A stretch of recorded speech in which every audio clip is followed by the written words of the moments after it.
कधीच नाही चुकणार तुमचे फेवरेट टीव्ही शोज झी5 सोबत, तेही एकदम फ्री।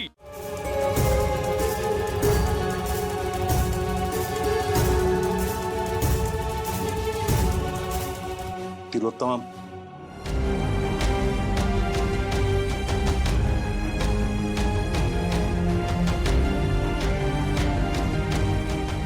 तुम्ही बघितलीत का सारंगची अवस्था काय झाली आहे ते? हं?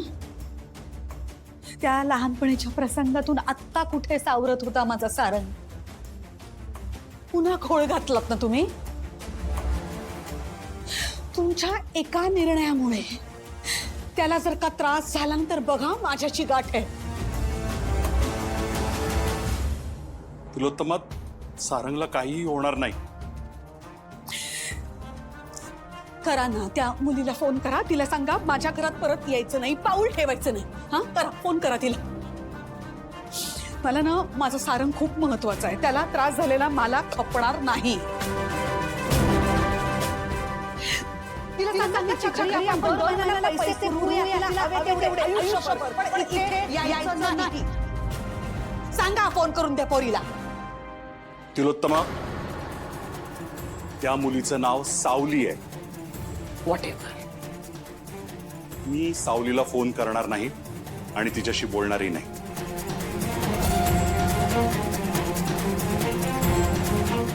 काय म्हणाला? तिला फोन नाही करणार, तिच्याशी बोलणार नाही म्हणजे? आणखीन काय वाईट व्हायचं बाकी आहे?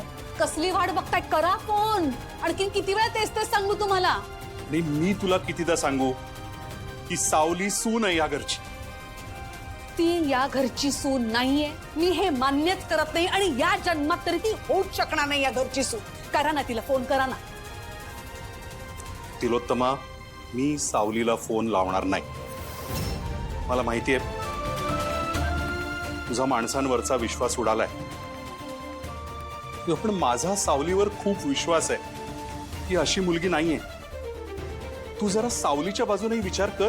कुठल्याही अँगलने विचार केला ना तरी सुद्धा तुमचं म्हणणं मला पटणं शक्यच नाहीये, कारण ती मुलगी योग्यच नाही। मग काय योग्य वाटतंय तुला तुझं हे असं वागणं? तिलोत्तमा, एवढ्या वर्षांमध्ये पहिल्यांदा असं होतंय की मला तुझं वागणं पटत नाहीये। आणि मला काय वाटतंय, तुला काय वाटतंय त्याला काही अर्थच नाही, कारण सारंग आणि सावली यांचं विधिवत लग्न झालंय।